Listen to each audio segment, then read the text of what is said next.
हाल पाकिस्तान की सियासत में आया हुआ है। पाकिस्तान का जो सबसे बड़ा सूबा है वो पंजाब है और पंजाब की असम्बली तहलील करने का इमरान खान साहब ऐलान कर चुके हैं। यहाँ पे 180 अरकान असम्बली इमरान खान साहब के पास हैं। 179 यानी एक कम जो है वो पीडीएम के पूरे इत्तेहाद के पास है, जबकि 10 एमपीएस जो हैं वो परवेज़ इलाही साहब के पास हैं। तो इस तरह 190 बन जाते हैं हुक्मरान इत्तेहाद के पास, लेकिन 186 की अक्सरियत चाहिए। परवेज़ इलाही साहब अगर दूसरी तरफ जाएंगे तो पीडीएम की हुकूमत बन जाएगी और अगर इस तरफ रहेंगे तो इमरान खान साहब की हुकूमत बनेगी।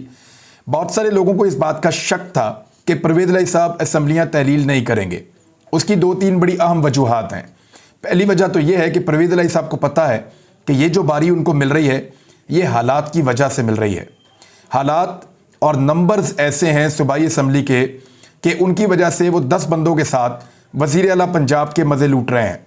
लेकिन अगर ये हालात बदल गए और इंतखाबात हुए तो दोबारा उनको वज़ारत आला नहीं मिलेगी और इस तरह की सूरत हाल दोबारा पैदा नहीं होगी। लिहाजा वो ये चाहते हैं कि जितनी देर तक हो सके उनके पास ये वज़ारत आला मौजूद रहे। दूसरी एक परवेज़ इलाही साहब की रीज़न ये है कि वो एस्टेब्लिशमेंट के साथ कभी भी बिगाड़ने की पॉलिसी के ऊपर नहीं जाते। वो हमेशा हर तरह की एस्टेब्लिशमेंट के साथ दोस्ती रखते हैं और हमेशा दोस्ती निभाना चाहते हैं। मुझे अच्छी तरह याद है, बल्कि मेरे पास यहाँ पे खबरें मौजूद हैं, क्योंकि परवेज़ इलाही साहब ने जो स्टेटमेंट दिया, पहले वो स्टेटमेंट मैं आपको पढ़ के सुना देता हूँ ताकि आपको आइडिया हो जाए कि कौन सी ऐसी चीज़ें हैं जो कंट्रोवर्सीज क्रिएट कर रही हैं। ARY को इंटरव्यू दिया उन्होंने और उसमें उन्होंने कहा कि जब खान साहब जनरल रिटायर बाजवा के खिलाफ बात कर रहे थे तो मुझे बहुत बुरा लगा। जनरल बाजवा हमारे मोहसिन हैं और मोहसिनों के खिलाफ बात नहीं करनी चाहिए। इमरान खान ने ज़्यादती की है कि हमें साथ बिठाकर जनरल बाजवा को बुरा भला कहा।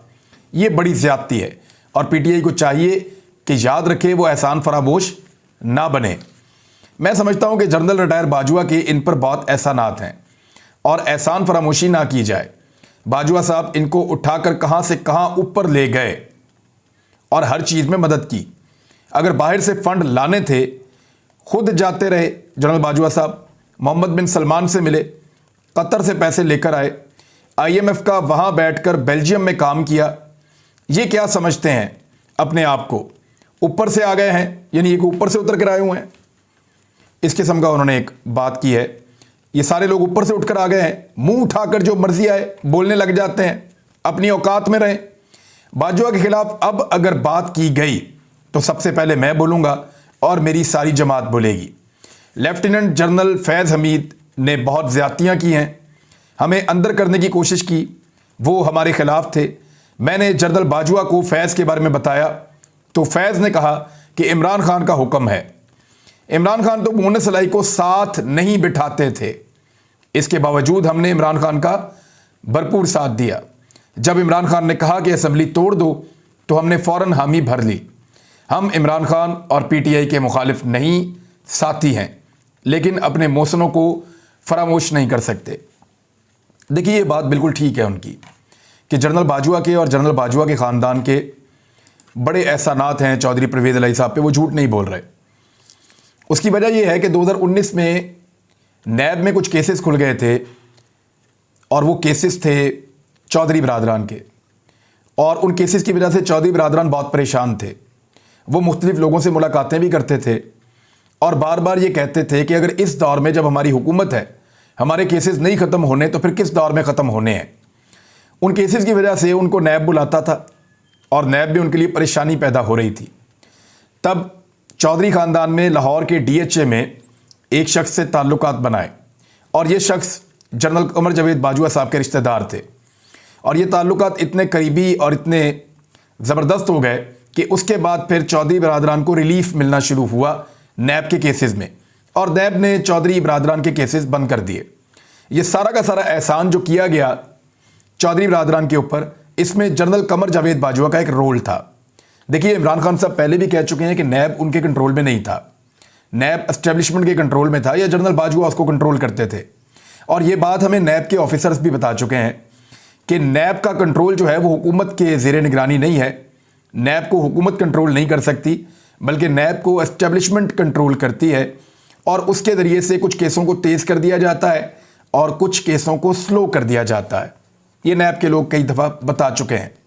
लेकिन दो केसेस के बारे में नैब के लोग हमेशा बड़े कन्विंस्ड रहे कि इनमें सजा ज़रूर होनी चाहिए। एक शहबाज शरीफ साहब वाला जो एक स्कैंडल था जाली अकाउंट्स का, और दूसरा जो एक स्कैंडल था ओमनी स्कैंडल जो आसिफ अली जरदारी साहब के साथ जुड़ता था। बाकी केसेस में वो कहते थे कि हर केसेस के अंदर कहीं ना कहीं कोई कमी बेशी रह जाती है, लेकिन ये दो केसेस बड़े क्रिस्टल क्लियर हैं। इनमें तो दुनिया के किसी भी मुल्क में हो बड़ा क्लियरली साफ सुथरी सज़ा हो जाएगी और ये लोग नहीं बच सकते। लेकिन फिर इसके अंदर भी हमने NRO 2 होता हुआ देखा, और फिर हमने देखा कि जनरल बाजवा साहब के ताल्लुकात जो हैं वो PDM के साथ कितने बेहतर हो गए, और एस्टेब्लिशमेंट ने किस तरह PDM की हुकूमत बनाई और PDM की हुकूमत के ऊपर हाथ रखा, और फिर हर उस एहतजाज को कुचला, हर उस आवाज़ को कुचला जो रजीम चेंज ऑपरेशन के खिलाफ बात करती थी। लोगों को गिरफ्तार किया गया, लोगों को नंगा किया गया, लोगों को टॉर्चर किया गया। इन सारे हालात का सामना मुस्लिम लीग काफ ने नहीं किया, इन सारे हालात का सामना इमरान खान साहब ने किया है। और मैं आपको एक चीज़ और बता दूं, इमरान खान साहब अभी नहीं बता रहे, हो सकता है कि फ्यूचर में कभी बताएं। इमरान खान साहब को जब यह कहा जाता था एस्टेब्लिशमेंट की जानिब से कि वज़ीर आला पंजाब को तब्दील करें, उस्मान बुज़दार की जगह किसी और को बनाएं, तो इमरान खान साहब आजकल एक नाम ले रहे हैं अलीम खान का। तो सिर्फ अलीम खान का नाम नहीं दिया जाता था, एक नाम और भी दिया जाता था, और वो नाम परवेज़ इलाही का था। लेकिन इमरान खान साहब राज़ी नहीं हो रहे थे। मुनस इलाही को इमरान खान साहब अपनी काबीना में भी नहीं ले रहे थे, लेकिन उसके बाद एस्टेब्लिशमेंट ने काफ़ी दबाव डाला और मजबूर किया कि ये नहीं तो आपको छोड़ देंगे, आपकी हुकूमत गिर जाएगी। तो फिर मुनस इलाही साहब को, इमरान खान साहब को मजबूर किया गया कि वो काबीना के अंदर लें। लेकिन उसके बाद मुनस इलाही साहब ने इमरान खान साहब से ताल्लुक़ बनाया और ताल्लुक़ को बेहतर किया, और उन्होंने कहा कि हम आपके वफादार रहेंगे। और मुनस इलाही अब भी इमरान खान साहब को यही यकीन दिलाते रहते हैं। लेकिन हैरत अंगेज़ तौर पे चौधरी फैमिली के जो केसेस थे नैब के अंदर आमदन से ज़ायद असासों के, वो इमरान खान साहब के दौरे हुकूमत में ख़त्म हो गए। इसको उस वक्त की तमाम अपोजिशन जमातों ने कहा कि ये एक NRO है जो इमरान खान साहब ने चौधरी फैमिली को दिया है। लेकिन आज चौधरीयों का ख़ानदान, ख़ास तौर पे परवेज़ इलाही साहब, इस बात को कन्फर्म कर रहे हैं कि उनको ये वाला NRO जो दिया गया था वो कमर जावेद बाजवा साहब ने दिया था, और जनरल फैज़ हमीद उनके खिलाफ थे, जबकि जनरल फैज़ हमीद इमरान खान के कहने पर उनके खिलाफ थे। अभी इसके बारे में वो इमरान खान साहब पे और फैज़ हमीद पे एक एलिगेशन है, लेट्स सी वो इसका क्या जवाब देते हैं। लेकिन परवेज़ इलाही साहब को बाजवा साहब ने एक फ़ोन किया और बड़ी लंबी टेलीफोन कॉल में ये गिला किया कि आपकी मौजूदगी में इमरान खान साहब मुझे बुरा भला कहते रहे और आपने कोई बात नहीं की। देखिए, परवेज़ इलाही साहब जब वज़ीर आला पंजाब बने हैं ना, तो उन्होंने डिफेंस के उसी घर में जाकर शुक्रिया अदा किया जो घर उनको और जनरल कमर जावेद बाजवा साहब को जोड़ता है।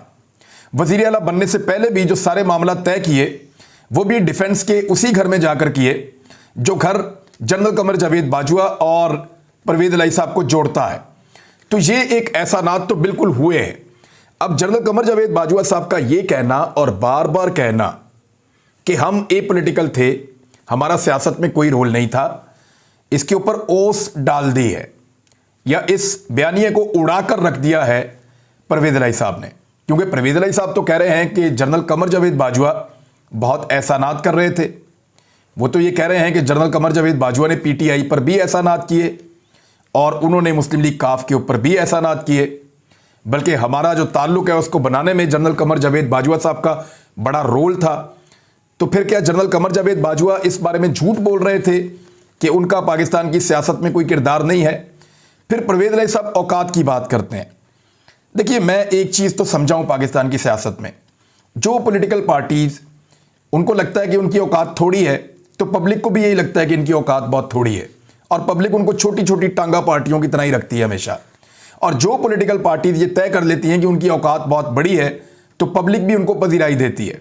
जब जब कोई पार्टी एस्टेब्लिशमेंट की छतरी के अंदर रहकर सियासत करना चाहती है, तो वो काफ लीग, MQM, बलूचिस्तान अवामी पार्टी या इस किस्म की छोटी छोटी पार्टियों की सूरत में रहती है। लेकिन जब कोई पार्टी ये खौल तोड़ती है और अवामी सियासत करती है, तो वो नून लीग, पीपल्स पार्टी और इस वक्त जैसे कि पाकिस्तान तहरीक इंसाफ है, इस तरह की एक बड़ी पॉलिटिकल पार्टी बन जाती है। तो चौधरीज कभी बाहर आ ही नहीं पाए, एस्टेब्लिशमेंट का खौल तोड़ नहीं पाए, तो वो उसके अंदर ही रहेंगे। अभी भी ये खदशा मौजूद है कि चौधरी परवेज़ इलाही इमरान खान साहब का साथ छोड़ देंगे और पंजाब की असम्बली तहलील नहीं करेंगे। लेकिन 5 दिन बाकी हैं। पाकिस्तान तहरीक इंसाफ का सब्र का पैमाना लबरेज होता है या वो मज़ीद सब्र करते हैं और एक गुंजाइश पैदा करते हैं कि ठीक है, दो पॉलिटिकल पार्टीज हैं, एक काफ लीग है, एक पीटीआई है, दोनों के अंदर एक इत्तेहाद है और दोनों अपने अपने मफाद के लिए इस इत्तेहाद में हैं। पीटीआई को यह पता है कि अगर काफ लीग के साथ इत्तेहाद ना हुआ तो पंजाब में हुकूमत रहेगी नहीं और असेंबलियां भी तहलील नहीं कर पाएंगे, लिहाजा उनको बर्दाश्त करना पड़ेगा। उनका पॉइंट ऑफ व्यू अलग हो सकता है, लेकिन इस इत्तेहाद में रहना उनकी मजबूरी है।